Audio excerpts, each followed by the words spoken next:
up? Welcome back to another episode of Disabling Limitations.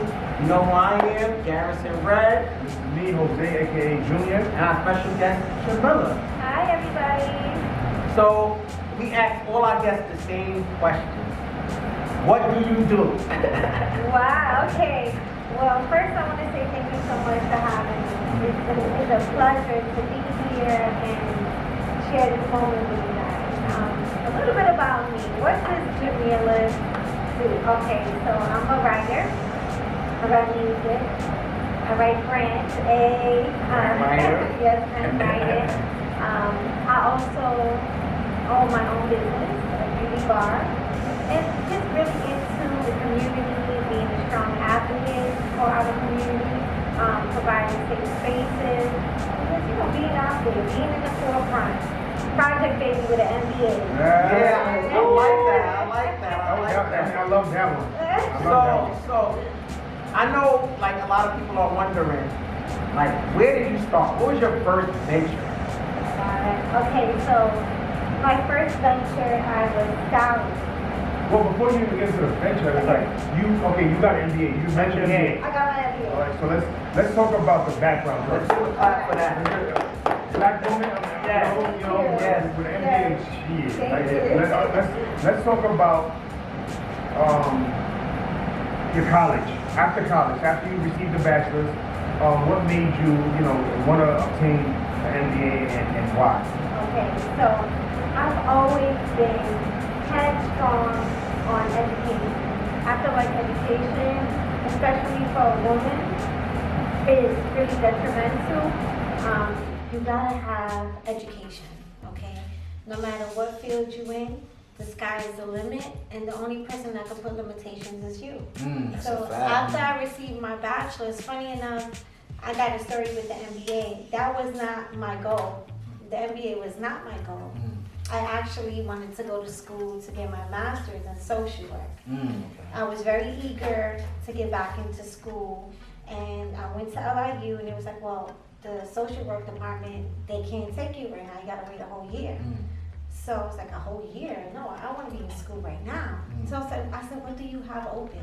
So they're looking at me like, what do you mean? What do we have open? I'm like, well, the business department. Let me go there. So that's how we started. I went to the business department, and I just felt so inspired to actually attend school. It was like an eagerness to get back in there, and that's where it started. So that was the stepping stone into like the hustling world. Like you just like, I'm gonna keep going. Well, the hustling world came in way before even the bachelor's. The hustling world came in while obtaining the bachelor's. It took me so long to get a bachelor's degree. Like single mom, working mom, and juggling 2 jobs, dealing with my son. I'm like, I have to finish school. I don't care how long it takes me, I'm gonna get it done. So I said, you know what, full focus, 2 years I have left, and I just went full throttle.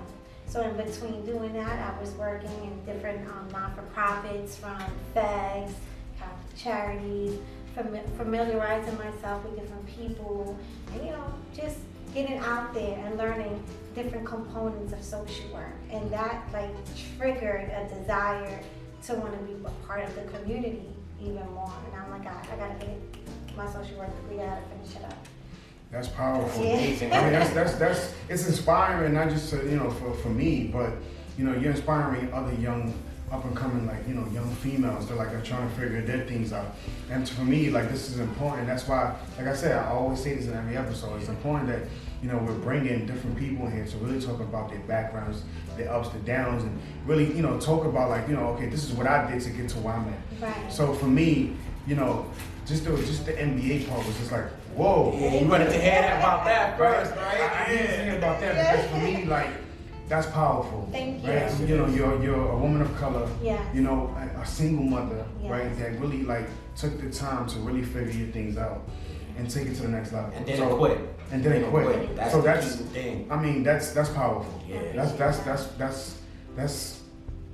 And you know what? I'm lost for words with that because I was gonna say black power, but I just for me, that's just female power. Power It's female power. Female power. There's a lot of people with the same story, a similar story, and they just stopped. Yeah. Right. They just settled for like It's female a power. regular job Yeah. and a regular 9 to 5. Even if they got that, even if they settled for that, Right. they settle for less than that sometimes. And especially coming from Brooklyn, I see females have children at young ages and then just lose course, and they still have their whole lives ahead of them to attain whatever they want to, Yeah. whatever their goal is. So that's very powerful. That's that you said why I firmly put it out there. I always say Project Baby with an MBA, and I move that slogan, and I'm proud everywhere I step in, whether it be a corporate world, somewhere in Soho, or right in the hood in East New York where I'm from. Okay.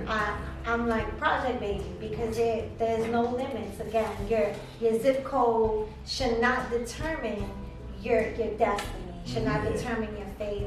And let's be honest, there's a lot of stigma for people of color, women in general, and then when you live in areas such as the projects, you already stand. You're stuck in a bubble. You're stuck in a bubble. A lot of people in the projects have not left The the project. projects. They haven't left their area. They don't know what the city looks like. They don't know this. They don't know that. I think Jersey's a vacation Yeah. sometimes.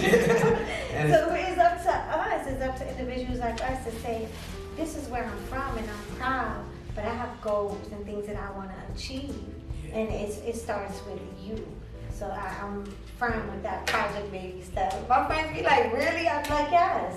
Project Baby. And you should be proud of it. Yeah. You should I'm be proud proud. of it. that's one of the reasons why we had to bring you on the show, because like me and Junior, we're both from East New York as well, and the stigma is, for a young black male in East New York, you only have certain options, such as either make it playing basketball or some type of sport, or Something is in the entertainment world. to make it yeah, out. or else you're just gonna be stuck on the block. Right. And we're trying to show individuals, from these neighborhoods that there's so far you can go. Like I really no call limit. the neighborhood we come from money and violence. Yeah. It's all about money and it's all violence, Facts. right? And it hurts when it's black on black crime, right? So true. But moving forward, my question is for you. I don't really know your background, but just hearing your story and just hearing about I got my MBA, right? I got my bachelor's degree, then I went to graduate school, and I was just trying. It sounds like you was figuring it out, Yeah. right? Because you had a goal in mind, but you went a different direction, I should. right?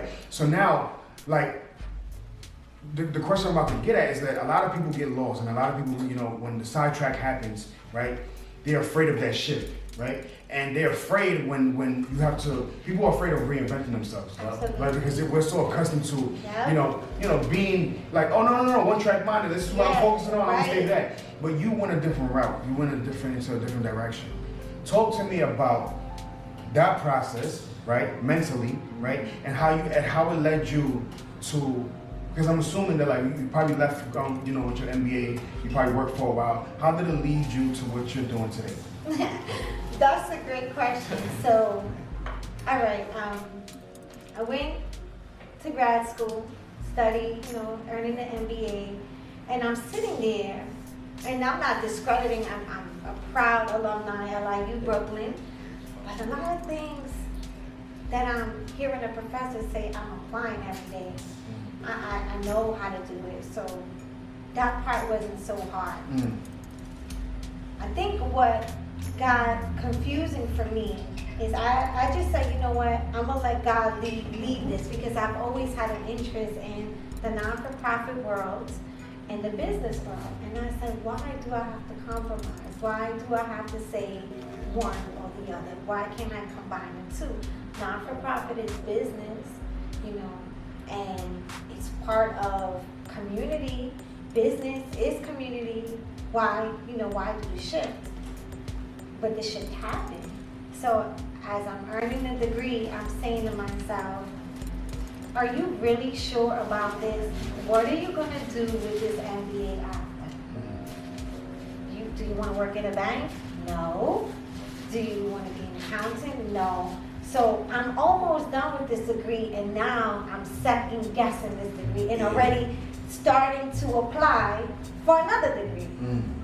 I finished the degree and I found myself right back in the non-for-profit world. Head of a non-for-profit as a director. Wow. Okay. And what I did was I implemented music, fashion, business courses for the kids and the parents. And that's what I did with the degree. I said, you know what, I have it, I learned a lot, I have a passion for children and community. They hired me with an MBA when I should have had a social work degree. Make the best of it. I utilized it. And definitely it holds a lot of weight on resumes and when you're conversing with people and all that great stuff, but you have to apply what you learn. And I think for me, I'm a traditional learner, so I like being in a school, I like sitting next to people like you guys and powwowing on everything, but I'm gonna apply it. I'm more of a, let's, all right, I got this, let's get to the streets. Yeah, exactly. Let's get to it. So the paper was phenomenal, but I think the experience of meeting people was the most fulfilling. it was fulfilling to the T, because I met so many people from different walks of life. Relationship is key. Relationships is key. Relationship is key. Network. Oh my goodness. Yeah, I can only imagine the type of people you came across on that journey. And my question to you is, so if you are a young entrepreneur or a young person looking to find yourself, that's what the word I like to use, Right, find I yourself. like that. What advice would you give someone, like, in regards to that? Like, you're in school, you're not necessarily sure if this is the route you should be going, but you're already there. You're already started. You're already started. Yeah, it doesn't make sense to leave now. Right. What advice would you give them? Because that's advice is very much needed, I think, especially in this time and this arena that we're in right now. Right. I think for the most part, we live in a world where, and it's no secret, and I might be telling my age when I say, you know, we live in a world that social media and the presence of what you're supposed to be and what you should look like and the career avenues you should have and what's more fulfilling and what brings more of an income. Those things, for some reason, you know, a little bit more than others, people gravitate to. How much am I gonna make? I sat in rooms where people looked up careers and determined what they wanted to study based on an income. So I would say when you know, trying to find yourself and find that path, you need to be authentic. You need to be sincere with what it is that you want to do and how you feel is best. And for me, I grew up in a Hispanic Arabic home where tradition was important. And the careers that were important was nursing, you know, doctor, city job. Because every culture goes every culture say city job. I cannot tell you how many times Like a my broken mom record. hit me with the post office. And I love get yourself a job that's going to secure your future. You know, pension, benefits. Yeah, you know, we hear that growing up, and everybody went through it. You know, we go through it, but and all those things are amazing and it's good, and they can line you up nicely. But happiness is the key. Mm-hmm. So finding something that makes you happy, going within your talent. We all have talent. We just, some of us don't know it right away. We'll discover it later on down the line. And be fearless. You know, I believe in my lifetime there was things that I feared because of that back of my head conversation with stability.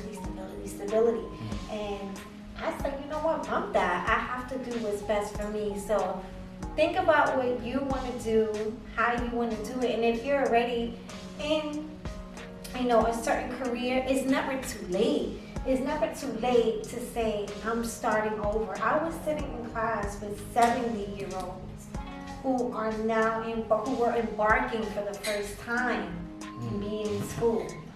Like, I was in a class with a woman who just finished her GED.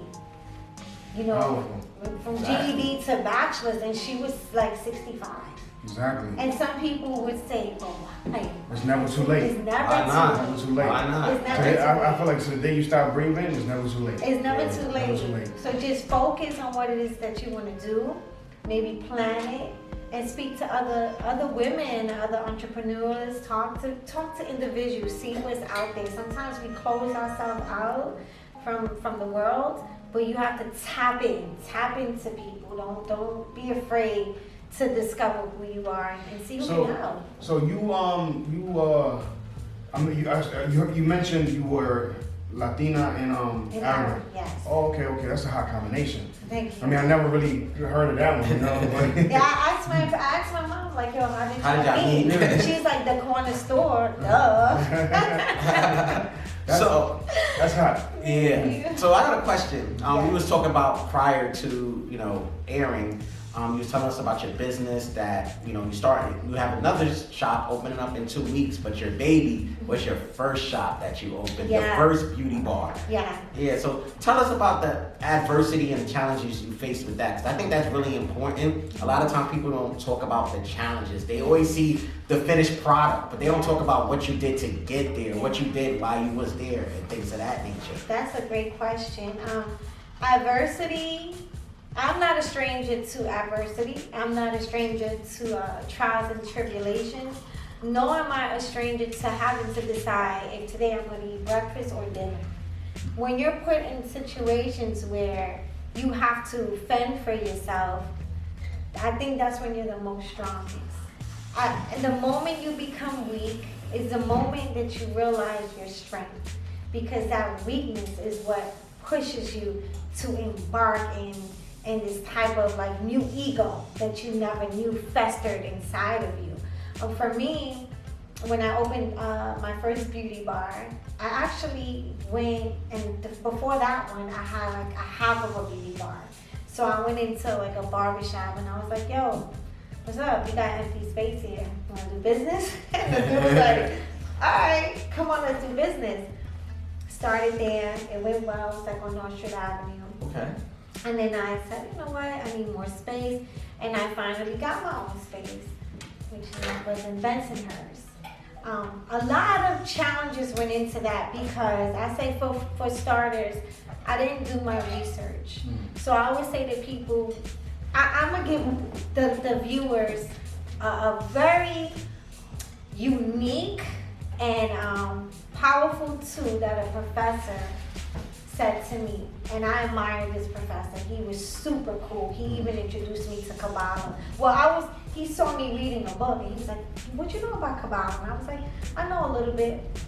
He exposed me more to what Kabbalah was, but I know that's another topic. But he said to me, sometimes when you're going into business, it's not so much what you want to do, but what's needed and where you want to do it. So you have to do your research. When I opened my beauty bar, I forgot the words of Professor Sherman. And I just opened my beauty bar because I was so eager. I was working as the director for the non-for-profit. I still needed my love for passion and music was still there. And I'm grinding. I'm like, I need my beauty bar. So I opened it a few blocks away from the school. It was very difficult because one, I didn't have a good team, and I say that wholeheartedly. And part of it is because I didn't establish a good team. I didn't know how to delegate. I wanted to be hands-on on everything. And when you're building a foundation and you're building a business, you need a team. You need to be able to rely on people to trust. And that's something that sometimes we struggle with because of our past or things that have happened to us that makes us leery. So the store didn't do well, and I had to make a judgment call because I wasn't making money. I was making enough just to keep it open. And the first 3 years, they say, business is slow the first 3 years, give it some time. I gave it 4 years. So I'm making money and I'm just giving it right back. So I made a judgment call. Okay, it's time to close. And that was the hardest thing I had to do. I made a judgment call to close the store. And as I closed the store, I realized my last moment there, I was like, I can't believe I failed. Like for the first time, I felt like a failure. Like, this is like my gut was hurting, my heart was pounding. I felt that it was over. And that moment, after those feelings went away, I realized it was the best thing for me. That's what I'm saying. That's what I was about to ask you. Did you feel like that for yourself or for the world? I felt I was a failure to the world. I felt I was a failure to myself. I felt like, how could you be so successful in your own right? Because, you know, success is measured by individuals, because my success is different than what you may inspire success to be.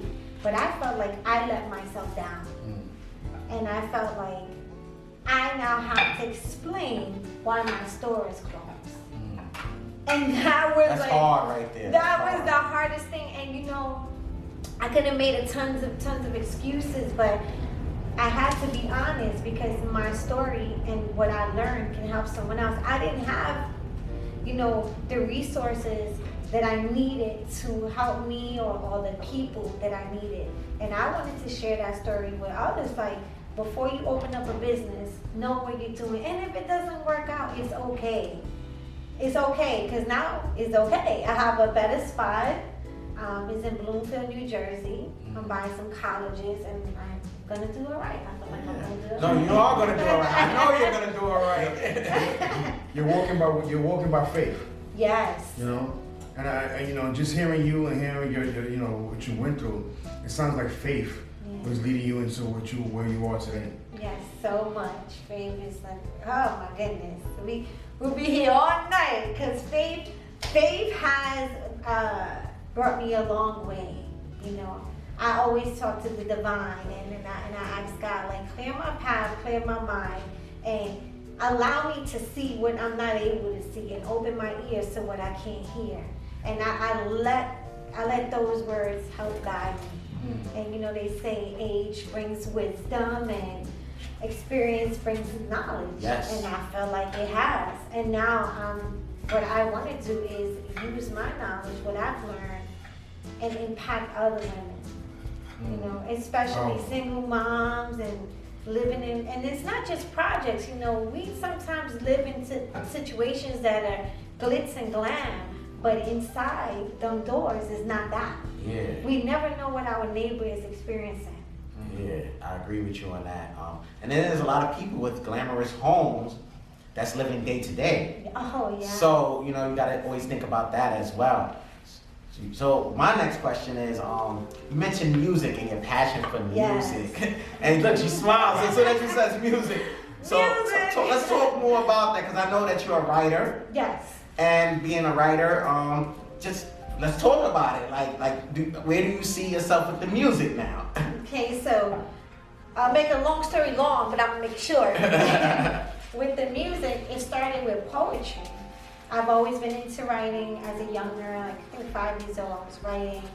And I remember my mom used to say to me, "You too grown to be," because I would be crying. Like, I hear music, start crying. She's like, "What you crying for? Like, you like about 6 years old. You didn't experience nothing in life to be crying." That's what connects us. Yes, but that's what I said. I was like, the music. We got Chef Sharon. Hey, thank you, Chef Sharon. Sharon. Special for you, but you just want American cheese. Oh, she's amazing, Chef y'all. Sharon, you know. So I need to give you. She's amazing. And so I started with poetry, and I remember being with one of my homeboys. He was heavily involved in music and production, and I used to carry this book with me. And he's like, "Yo, let me look at that book." I was like, "Yo, chill, like, it's my book." And he was like, "Let me see what's in there." I was like, "It's poetry." And I was super shy. Like, this Jamila right now is not the Jamila from before. That's funny, because this Garrison is not the Garrison 10 years ago. Like, And this Jose is not the Jose. Jose. Okay, 10 years ago. so we're elevating, right? But I was super shy. He was like, "Yo, say your poetry out loud." And he was inviting me to open mics. I'm like, "Nah, chill. Like, I'm not standing on that stage. I write. I'm a different person when I write. I write from the core, from experience, from others' experience." So it was one particular writing that I did. It was called what was it? 3 Dimension. And he was like, "Yo, this is hard. I'm gonna turn this into a song." And I was like, "For real?" And he's like, "Yeah, bet, watch, come to the studio." So he introduced me to someone at Sony. Okay. And the guy took a liking to me. His name was Mike Warner. That's who I first met in the music business, as far as like helping to do placements and stuff. So he was like, "Oh, you got something here."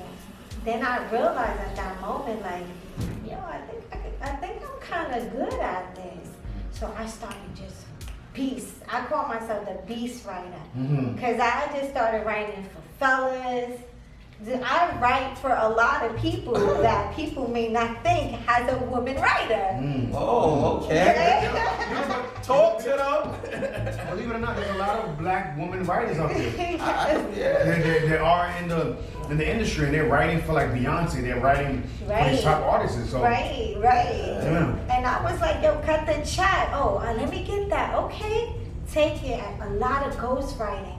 Then I started educating myself, like, oh, this 5,000 sounds sweet, 10,000, but where my hundreds and millions and stuff like that. So then I signed up to ASCAP. Okay. And then I started saying like, nah, we're gonna shift the dynamics over here. Okay, so you pioneered the way, kind of. Yeah, right there. And one of the common things that, like, with us, we all do millions of different things. Like, we're not just doing one thing. Like me, I do the powerlifting, I do dance, I do motivational speaking. Like, there's not one day that's the same for me. Yep. And that's how I like it. I love that. Yeah, that's how I like it. I See, love so that's very common, and that's one of the things that we're trying to express with this platform to individuals from our neighborhoods and individuals that can relate to us. Like, you could do whatever you want, so you could have multiple fields, multiple careers, multiple, just do everything and keep doing it, because you want to always be somebody that's like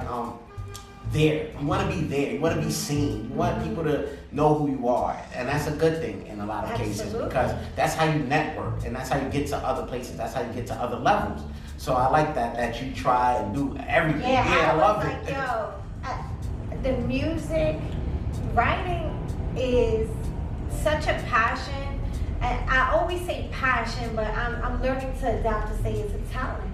Yeah. Because I love writing. I'm writing It's a a book. gift. It's a gift. It's a gift. Yeah, so it came to you It naturally. came to me naturally, and then I started writing. I'm actually in the process of writing 2 books. And even with my books, that was like a hurdle, because it seems like the minute I wanted to concentrate on the book, so many things happen. But you know, there's never a wrong moment, and things happen when they're supposed to, and it's just ironic that let it be. let it be, and they're almost done. And the book that I'm pushing now is From Projects to Profit. Okay. That's the title, and it talks about. That sounds really, really dope. Thank you. And if you ever want to do a live reading or anything, you know, I might have to debut it here if you want to. Because I think that would be incredible. I can't wait to read it already. And it talks about my life. I didn't want to make it too. I struggled with that too. I'm like, do I want people to know certain things about me? Do I want to say this? But yeah, I do. I do. I'm comfortable. I've learned to be so comfortable in my skin. That's one of the things that I was like so afraid of. Because I remember when, like, all right, my life started changing, I started going in a different direction. I was afraid of my past and what will come out. Right. So it's just like, we all have dreams, we all aspire to be something. But for me, it was like, I was trying to hide, because it's like, maybe I can't do that because, like, certain things out there are gonna come out. Oh, he was a gang member. Oh, he did this. Oh, he did that. Oh, he was abusive. He was this. But then one day I decided to say, you know what? I said, I don't give a fuck. Yeah. And I went towards like that not giving a fuck attitude. Yeah. I went towards it more and more, and the more I felt comfortable, and I wanted to just let people know that, like, I did so much dog shit in my past. Never killed anybody. Never touched. Never did anything. On that level, right? But I would say that I'm a product of my environment. Absolutely. And you know what I'm saying. But when I say I'm a product of my environment, I do the same thing that the kids in those neighborhoods do, right? And now that I see them going through it, I try to coach them like, I did that already. Right. You might not want to go down that route. Right. So for me, it's like, I believe that God allowed me to go through that because it was my fate. It was destined for me to go through it, right? And then for me to get to where I'm at today, because now I have a story to tell. Exactly. Yeah, exactly. We was talking about that off air. Like, we have a story to tell, and what you went through will inspire someone else. And that's what's happening now. Now people see me as a business owner. He got congratulations. Graduate degree, like he did it, right? So it's just like, wait, if this guy can go from that situation, right, from being in gang activities to being where he's at today, okay, then all right, I can do it. It goes again. We back. It's not. I thought about that too. That's amazing. Do it again? No, we can start. I could cut that later. No. But yeah, and that's why, for me, why I decided to like really turn my life around, because it's like I didn't want to go down that path, right? And I know, people in the neighborhood that we grew up looking at, they got good people out there that really would put their arms around you and just coach you and walk you through like, don't do that, because like it's gonna put you in a position where I was at. So listening to that, and I'm glad that I listened to it. Now that's taking me to a level where I'm doing it for young people, right? And well, like, that's why I got into the whole coffee and books, because I felt that like if I'm able to go through learning challenges, right? Because I struggled with learning challenges growing up. Like when I was in school, I would fail exams, and we didn't understand until my mother one day realized, like, okay, my mother took the time to like really sit down and really understand, all right, what's wrong, right? She dug deep into like, what's wrong, what are you not seeing, right? And one day she took me to the library, and I'll never forget this, and she just sat with me, and she just sit me and my brothers down in a dinner table, and she would just walk us through things. So I love my mom's, man. That's the memories that I don't know what's gonna have with her, right? But she would make me read things over and over, because what she was doing was she was developing this skill that I had, right? And I learned that in junior high school. I had to learn that for myself through my mother, and that was a skill that I learned how to memorize things. That's when my mother realized that's your gift. Your gift is right there, voila. And if you can take that and run with it, you'll be successful. Wow. And ever since that day, I realized that I'm not stupid. All I have to do is sit with someone that can, guide me and walk me through what I need to walk through. Yeah. Give me a brief understanding on it, and I'm gonna remember it. Boom, I'm gonna process it. And once I process it, it's in my mind. Sky's the limit. That's So amazing. it's a gift, right? It's a gift. And that's what I'm trying to do now with these young kids, is bring the gifts out of them. Bring their talents out, like how you got to realize your talent. Yeah. So for me, that's why these books are important. I want kids reading. That's amazing. I want them to like really take the time to like, okay, I got this. And whatever you want to be, you can be it. Absolutely. You And can be it. reading brings confidence. Definitely does. Like, have you ever sat in the classroom, and I know we probably all seen this a time or two, or even been the one in the classroom that when the teacher be like, it's your turn to read, person may not want to read, or That was me. Yeah. That was me. you didn't want to read. And Don't I call love me. reading. Yeah, Don't call me. Don't call me, That was me. And through reading, we also discover the many challenges that individuals have. Yeah. It demonstrates a lack of confidence sometimes, because that person can be a good reader but lacks confidence. And reading is, remember the Riff commercial? Reading is fundamental. I used to love those commercials, because reading is empowering. Reading is growth. It teaches you. It coaches you. So the concept that you guys have here is super amazing. That's why for me, one of the things that I realized, and I did it myself, that's why I always don't talk about nobody else but me, right? But I find people always looking for a scapegoat. Yeah. And the reason why is because this is like, when you're seeing, people don't want to struggle. Nobody wants to hear that word. No. Nobody wants to go through it. Absolutely right? not. And if I tell somebody right now, right, that wants to be an entrepreneur, and I say, your first 2 to 3 years, you might not be making no money. You know how crazy they're gonna look at me like, what? So what's the point of me doing it? You'll understand when you get there. Yeah. Right? Right. But if I tell them that, it's gonna scare them away. You know why? Because at the end of the day, people want that fast life, right? Yeah. If I can get it the fast way, I'm gonna get it the fast way, and this is what we're accustomed to Right. in the neighborhoods we come from. Yeah. That being said, right? You realize what your gifts were. You realize your talent. You started using it, right? You pushed through forward with it, right? You didn't make excuses, right? I want to go back to something you said is very important about walking with faith, Yes. right? That was a chapter you closed in your life when you closed that story. Yes. What made you open up the next one? Faith. Definitely. The whole epiphany of more. Yeah. So, brief little, background with the designing. I started designing, and that was an epiphany. I was sitting at home, and I think I had just got laid off. And I was outside, and somebody said something about what I had on. You look nice. A lot of people kept saying, oh, nice, thanks. Gotta check out her gram, she be drippy. Thank you. And I'm like, yo, I got a business here. I created these glasses, and it took off. In 3 months, I had Beyonce wearing it, Akon's artist, Nicki Minaj.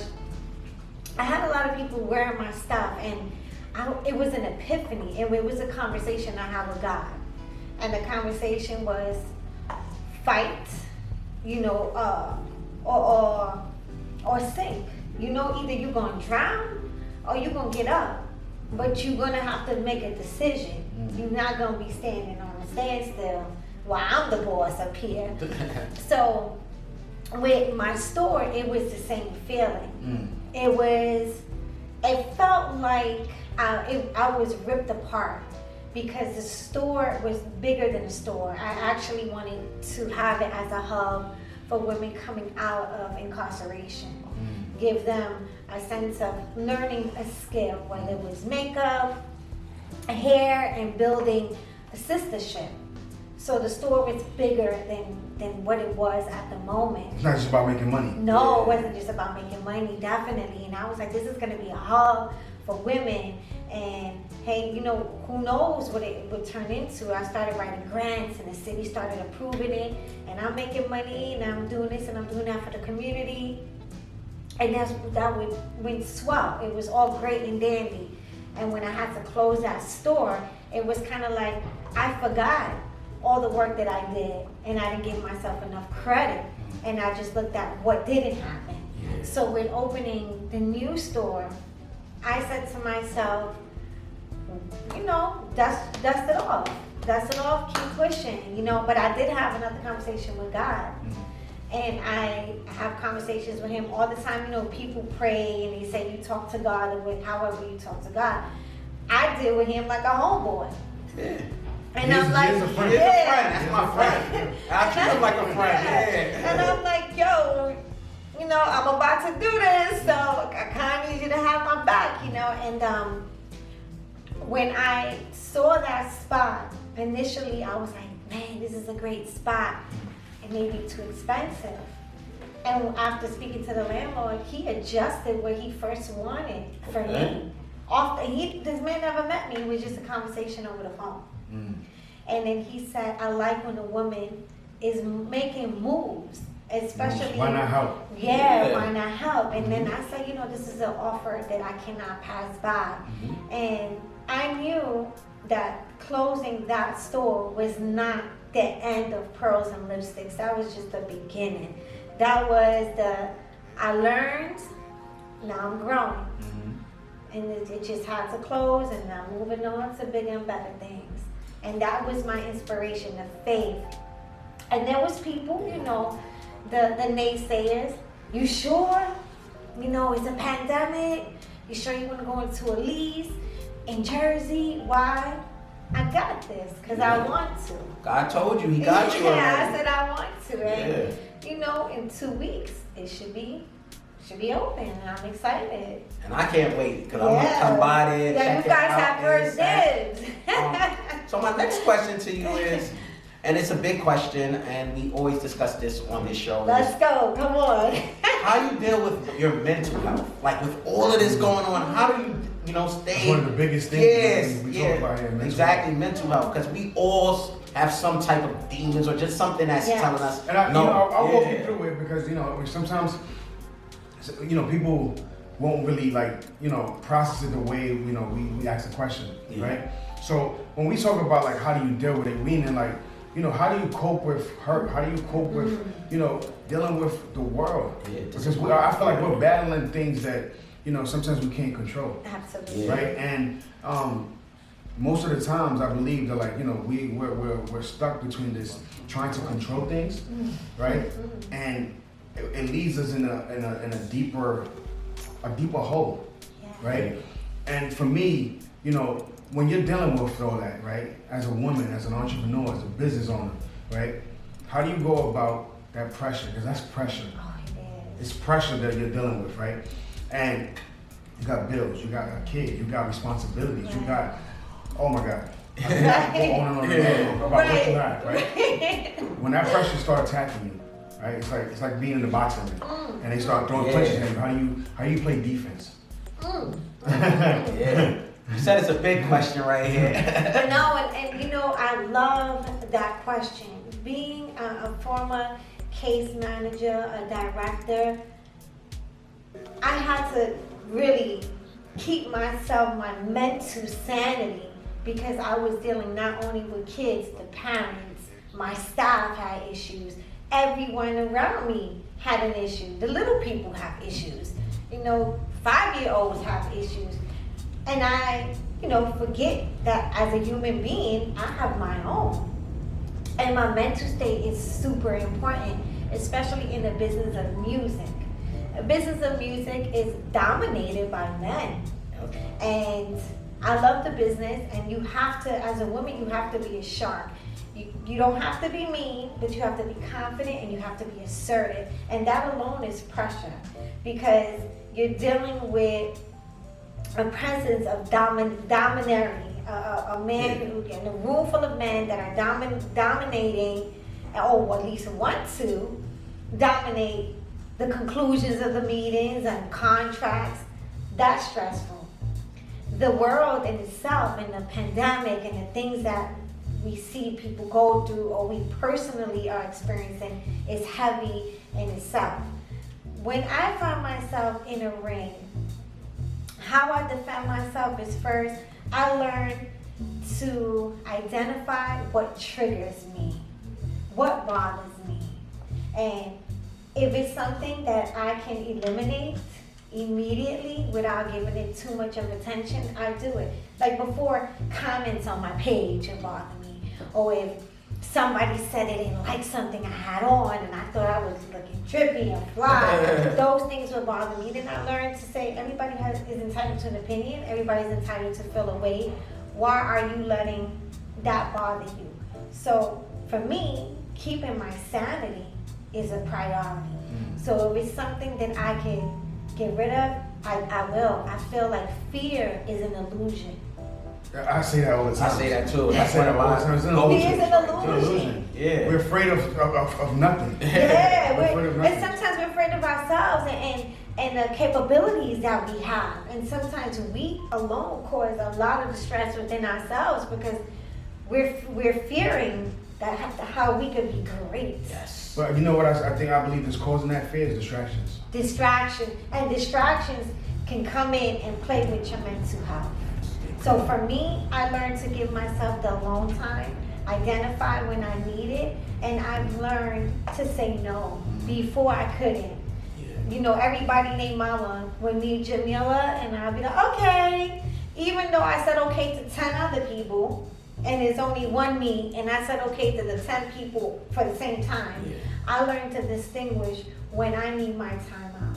Because if I'm not good, how can I be good for you? And I learned that as a parent. I learned that as a parent, you naturally put your children first. You know, you go into protection mode, breadwinner. That's why I believe that parenting gives you the skills to be an entrepreneur. I believe so too. I believe it, and I say that because it's like I had a son when I was 19 years old, right? He's now 12 years old, right? Beautiful. And walking through that experience taught me how to deal with another human being, right? And you know, it's not easy, right? And then now, like now that he's getting older, and now he's 12 years old, I'm trying to figure things on a level of thinking about generational wealth, right? How do I leave him a legacy? And you know, the reason I asked you about how do you cope with things is I'm trying to learn every day. That's why I ask different people how they deal with it, because I'm still trying to learn it, right? And for me, it's been a struggle. And I say that because it's like it's not easy, you know. Sometimes I feel like, you know, being a boss, being an entrepreneur, there's good days, there's bad days, right? There's gonna be slow days and there's gonna be fast days, right? I accepted that. I confronted it and I'm okay with it because I know that like, okay, right, you once those fast days come in, save for rainy days. Yeah. Right? So Yeah. I'm thinking about the future, and then, you know, when you're trying to build, right, and you're constantly fighting with like building this and making sure that like, you know, you're not gonna accept failure. You're not gonna allow failure to come in between, you know, what you got going on, what you're trying to build, you know, for your family, right? Because I feel like if you're trying to take, you know, food out my plate or my son's plate, we're gonna have a problem, right? Pretty much. And for me, understanding that, you know, triggers me, right? Understanding that and going through it triggers me because it's like, I feel like when somebody tries to stop me, it takes me to a level where sometimes I don't even want to be in, Right. Because I'm not thinking clear. And I'm learning how to meditate. I'm learning like meditational skills. I'm learning how to, you know, play like these music that like, you know, really takes me, you know, to that spiritual side that I need to connect with more, right? And I've been trying to like talk with God more lately, right? And just trying to connect with Him, even if I don't hear Him, if I, you know, don't get something. I know that like, you know, recently He told me it's like it takes time. If you learn how to be patient, I got you. Right. Things don't happen when you want it to happen, like you said earlier. Yeah. Right? So take your time. So, you know, just hearing, you know, what you're saying right now on how you go about different things, I'm learning. Right? I'm absorbing information, I'm taking it in, and I'm learning. Yeah. Another question I wanted to ask about mental health was how do you deal with this Black History Month? And I'm like, should I say this? Should I? You know, Go ahead, it's our show. Say what we want. There's no stipulations here. Yeah. How do you feel about being a woman of color, right? Because I know that's stressful. That's another stress that's added on to what we're dealing with on a daily basis, right? But you know, being a woman of color, meaning, you know, there's a stigma on you guys. There's this woman can't do this, right? Woman can't do this. Woman can't do that, right? But you're challenging that, right? And that can take you that can make you want to explode. Exactly. Right? Yeah. Oh, it has. Because there's an ego between men, right? Oh, yeah. And then we have this whole macho attitude where like, you know, we want to look down on you. Like, I'm the man. Right. Right? But now women are building that. Women are building that attitude like, I can get things done. And you see more and more women really going out there and they are getting things done. They're getting things done. They're in the forefront. Right? Yes. Exactly. Yes. So how do you deal with that? How do you deal with the pressure of being a woman of color?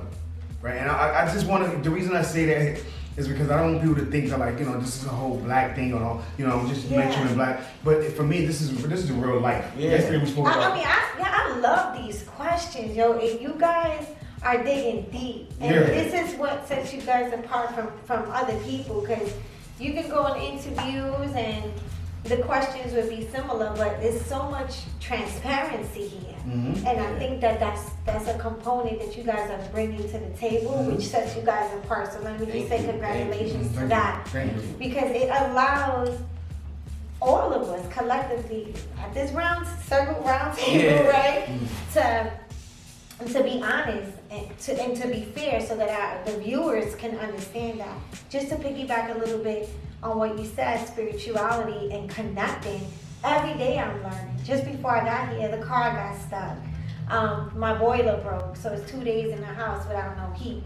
There have been so many challenges, but it's like, do I stay stuck in that challenge or I keep it pushing? I could have easily probably called and, hey, I'm not gonna make it, but no, I wanna make it. I wanna be in my present because being in my present connects me with you guys, that connects me with a broader audience and connects me to the true me and identifying where I wanna be, which is here at the moment. Definitely for a woman, it's very challenging, a woman of color. My past in employment, I was one of maybe 3 women of color that worked for this organization. Oh, wow. And I was the boss in one of the locations. And that was not suitable for a lot of people. It wasn't. Not only is she a woman, she's a woman of color. And she's gonna tell me what to do. Very, very challenging. I always say to women who have positions of authority, because that's what it is. It's position of authority.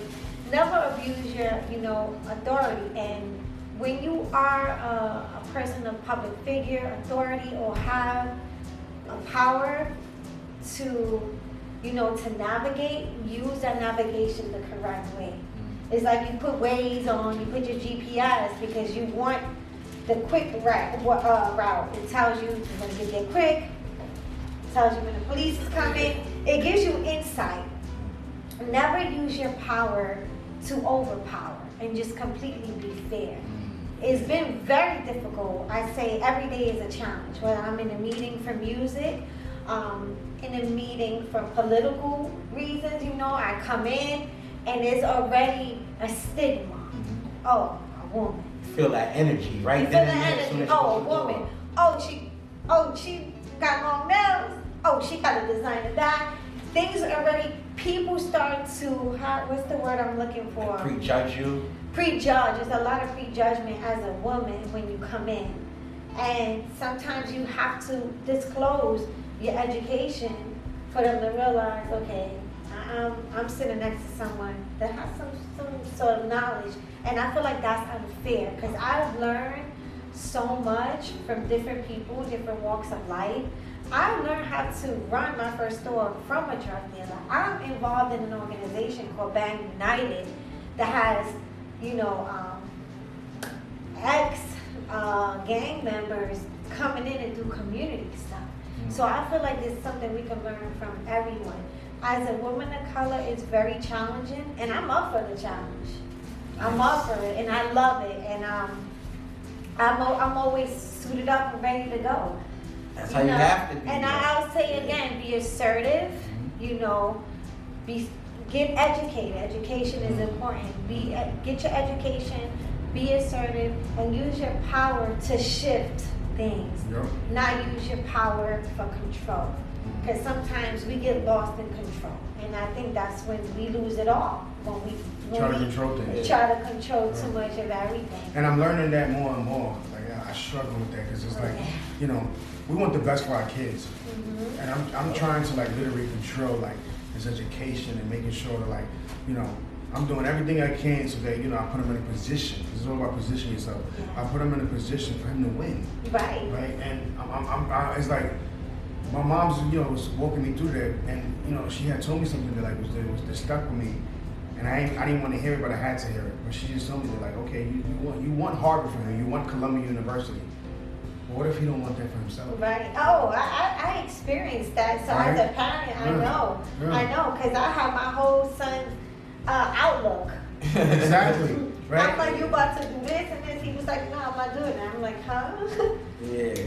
Now that's one of the things though, like y'all It's both a struggle. expressed, It's a struggle. It's a struggle. It's a struggle. Yeah. And one of the things like with my parents, with me growing up, they always preached education. They said if you ever want to leave out of Brownsville, even though I went to East New York, but if you ever want to leave out, you got to be educated. So like a lot of people used to see me and stereotype me and think that I was just a person from the hood that got shot. Yeah. They didn't know I have a bachelor's degree in finance. I worked day traded on Wall Street. I was one of the supervisors at the Internal Revenue Service for 6 years. They don't know that part about me, but they just see how I am. They like automatically stereotype me. And that's why. And they always say, "What did you do to get shot?" No, I grew up in an environment where people have guns, kids have guns, and kids shoot kids. And innocent people. That's it. And innocent. That's it. Yeah. And it happens all the time. Yeah. The only thing is, I didn't make the news with my incident because I didn't die. And this happens every day, each and every day. So when I made the decision to leave the Internal Revenue Service, it was because I had an epiphany. And I woke up one day and said, I'm not being the best version of myself. I'm not helping other people. There's so many individuals out there that's suffering from different disabilities and being stereotyped and labeled. If I don't help them, who else is gonna help them? So then that's when I stepped up to the plate. And then one of my friends, just the neighborhood guy, he just like, yo, you got the power to be like Malcolm X or Martin Luther King if you want to. And then I started thinking from that point of view, and I'm like, no wonder why God has been guiding me to do all of these incredible things is because He's seen something in me that I didn't see in myself. Right. I didn't think I could change lives, and one day. And He whispered in your ear. Yeah, and once I left that job, the world opened for me. And that's what a lot of people don't realize. Like, the world is out there for you. And it's up to you to go get what's yours. And I like what you're doing. You said the world is out there for me. I'm gonna do this. I'm gonna do that. My boy right here said I'm gonna do this. I know Junior for years, and look at all of this. Look where we at right now in his entity. You know, so it's like I'm in real estate. Yeah, everything. I'm in cafe owner. You know what I mean? There's so many things that I'm doing, and for me, it's like one of the things that I really started to do, and. You know, I struggled with it because I felt like, damn, like when you're talking about yourself so much, everyone feel like you're bragging. But I felt like it was not really about bragging. And somebody told me, like, if they feel that way, that's on them. You keep doing what you're doing. Right? What you doing. And the reason why I promote it is because I want other people to be inspired, especially where I come from. I want them to know, they're like, yo, bro, like, I'm from East New York. I struggled with learning challenges, bro. I went through the phase of, you know, the whole gangbanging phase. I went through going to school, you know, with knives in my pocket. Like, I went through what you're going through. But I want you to know that there's a different side, right? And there's a life that you can go for it. But you just gotta believe in yourself. You know what, too? To add on to what you're saying is, I feel like we all from the same community, Brownsville, East New York. Our community and our parents, I'm sure they did the best that they could do, and they will continue to guide us and coach us however they can. But it's no mistake that communities like ours are undisturbed. Oh yeah. That's not by mistake. That's not a mistake. It wasn't a mistake. It was it was intentional. We can go into the history to keep us under. Below. Yeah. That it was intentional, and those intentional monuments put us on a setback. And now we are those individuals who can now create generational wealth and can help others understand that there's a different way out. And it's not discrediting the communities we're from, because we're happy. It made us who we are, but we want to educate. I'm gonna say something, right? And I hope that the audience don't get offended. I'm not trying to offend anybody, right? But I just want people to know, and this is what I fight for every day, right? And I get upset, I get frustrated with it.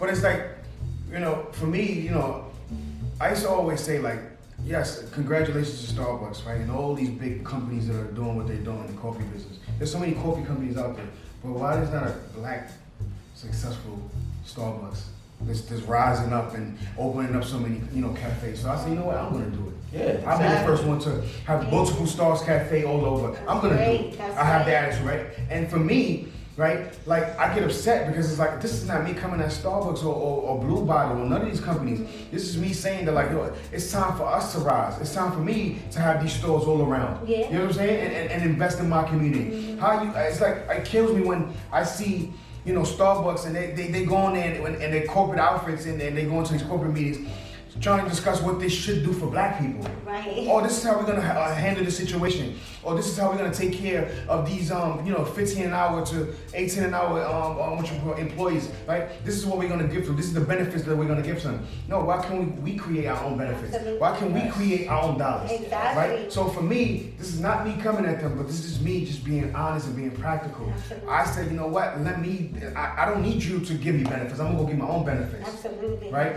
And then another thing that I'm so passionate about is the education system. I'm like, how you got outsiders coming in and telling us how we should be educated? Exactly. You in my house, you understand how I live, right? You know what I'm saying? Right. But you making these policies and this is how they be educated. This is what they should learn. And when they leave, it's like they force you to come in and force you to run out. Run out, Yeah. absolutely. Get your degree, hey, bye. Right. And then on to the next. follow-up. And you got all this money coming in, right? All these companies benefiting from us while we're going to the prison system. Absolutely. How are we winning? How are we winning? This is what I tell people, how are we winning? So it's time for us to, like, really start digging in and really start investing in our culture. And this is not a black thing. This is just me being practical about love and about, you know, just me, you know, being able to, like, you know, help each other and help us rise, right? I applaud Starbucks for what they did, right? Starbucks, I drink from Starbucks. I get Blue Bottle coffee. I don't have nothing against it. I think that, you know, what they did as a company was great. But it's time for us as black people, right, to come, to rise up too and do the same thing they're doing, right? And I believe that we can do it, right? And here is a black, queen, a black king, right? Two black kings and a black queen that are doing things, right? Yeah, that's good. Building blocks and restoring our community. Exactly. Like, why are we not investing in our people? Why are we not investing?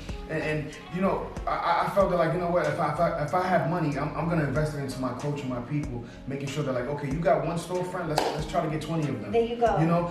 We got a 10-year plan. There you go. Right? We're not saying that we're gonna open up 20 storefronts within a year. We're being practical. We're gonna say we're putting a 10-year plan together, 20-year plan together, and this is gonna empower the next generation. Exactly. Right? We're gonna bring those dollars in, and we're gonna take those dollars, and we'll probably open up a charter school in East New York now. There you go. Right? That's the goal. We We can do it. And we can do it. And we're gonna do it. We're gonna open up a charter school, Yeah. and we're gonna say, no, this is how we're gonna. And this is what we're gonna educate our kids. This is how we're now. gonna educate Exactly. them, Yes. right? Because I want them being bosses. I don't want them being bossed around. I want them to make sure. I want them to make sure that they could leave there with confidence, because we lack confidence where we come from. Because they created a system, right, to brainwash us and make us believe that we're not more than what we're capable of, what we could be in life. Absolutely. You know what I'm And it's up to us. Like People thought I was crazy. No. People thought I was crazy. People called me bipolar. You crazy? You this and that. But when they see me doing it, oh, congratulations. How can I help? This, that, and the third. Help by coming in the store and put that dollar in there. Exactly. You know what I'm saying? And help me grow. Because at the end of the day, I'm gonna grow and I'm gonna make sure that I'm gonna invest those dollars and invest it into the community. Exactly. You know what I'm saying? And that's how you build And you know generational what? wealth. Not just for my son, but for my son's friends. Exactly. For his- and for his- his friends' friends. And his friends. Yeah. That's like It's continuously going. So for me, this is what I'm passionate about. This is what I fight for every single day. Yeah. And I'm gonna get there, and nobody's gonna stop me. And That's we're amazing. gonna go that way together That's because This is why we created this platform. Exactly. Me and G are working we work on each and every day. on a thing to On really something bigger than us. really empower, to really motivate, Yeah. to really push forward and push the mission forward. I'm inspired by what this woman is doing. Right? This is a woman of color that she figured it out. She didn't make excuses. She got off her ass and she said, I'm gonna figure my shit out. Exactly. And every day she kept figuring it out. She's still figuring it out. Yeah. And she's still getting it together. Right? So at the end of the day, that's called human life. Like, this is what we're gonna go through. We're gonna go through the struggle. We're gonna go through ups and downs. Yeah. We're gonna have mental problems. And that's okay. Because I struggle with it too. You know what I'm saying? Y'all see the business, y'all see, the real estate, y'all hear about these things, but y'all don't understand that at the end of the day, like, I'm a human being just like y'all. Like, at the end of the day, I got struggles just like y'all. Yeah. This is not about rich or poor. This is about the human race. It's about people going through things. This is about people, right? We have to understand that, like, we all have problems. Rich problems, poor problems, Right. middle class We problems. got issues. We all got issues. So, You know what I'm saying? and it's alright to have issues. It's alright. It's alright. You know what I'm saying? Fine. Nobody is perfect. Rich people ain't perfect. Billionaires ain't perfect. Doctors ain't perfect. Teachers ain't perfect. Principals ain't perfect. Entrepreneurs ain't perfect. We're gonna try to find our way every day. Absolutely. And we're gonna constantly try to figure out, the next move and the next move and the next move. And we're doing it every day. So I want y'all to know that, like, at the end of the day, right, this platform was created for entrepreneurs and future entrepreneurs, right, to understand, what the word struggle really means. And take it in, right, understand it, and realize that it's okay. Yeah. Don't be afraid of it. Go ahead, make mistakes. You know what I'm saying? You It's have to okay. make the mistakes. You know what I have mean? to dust yourself up. You know what I also discovered in the most recent months, that the SBA, Crazy. when you go there, whatever, they give you some information. I'm not discrediting them, but what they don't really say out loud, to most people, is that if you come collectively with an idea, your collective idea of 4 people versus 1 will probably get you a loan quicker than a 1 person. So if you are, friends with other individuals with like minds and you want to open up a business, come together and invest. I think for the most part, we are so eager and desire to fulfill our own dreams that we don't even look around and see who else is sharing our dreams with us, and how partnerships get established that way. And that's the funny thing with Junior and I right there. I wrote the book, and then his brother was like, yo, Junior got the books, y'all y'all need to just get together today. And Look I at called you. him on the phone. He said, pull up. He said, yo, we starting a podcast right now That's because amazing. we got to tell the world all the adversities that we went through. If people could learn that, like, if us three could sit down and have a conversation and really talk about ideas, black ideas, share ideas, and really like push the mission forward, you'll see the ship is going to change. Oh, People yeah. will get together. I believe it, Absolutely. right? But I want to tell people that, right, is if you stay away from these 4 things, and the reason why I say this because this is important, and this is why we have a big problem in the communities we come from, right? If you stay away from hate, right? I call them the 4 devils, right? Hate, lust, envy, and there was another one. Jealousy. And jealousy, right? If you stay away from those things, you'll see that your life will flourish. You'll see that your life will, you see your life take off. Absolutely. And the reason why I'm getting these blessings is because I stay away from those 4 devils.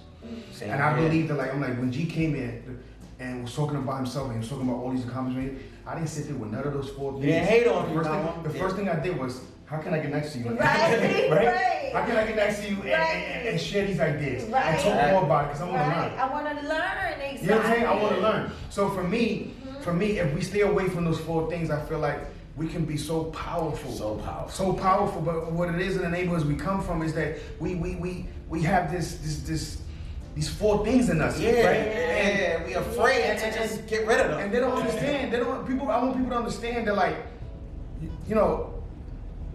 if you stay away from those things, you'll see your life change. You'll see your life going in a different direction. Stay away from hate, right? Stay away from jealousy, because at the end of the day, it's just not good. It's not healthy. Yeah. And all it's doing is putting you in a space that's gonna make you, put you in a bad space.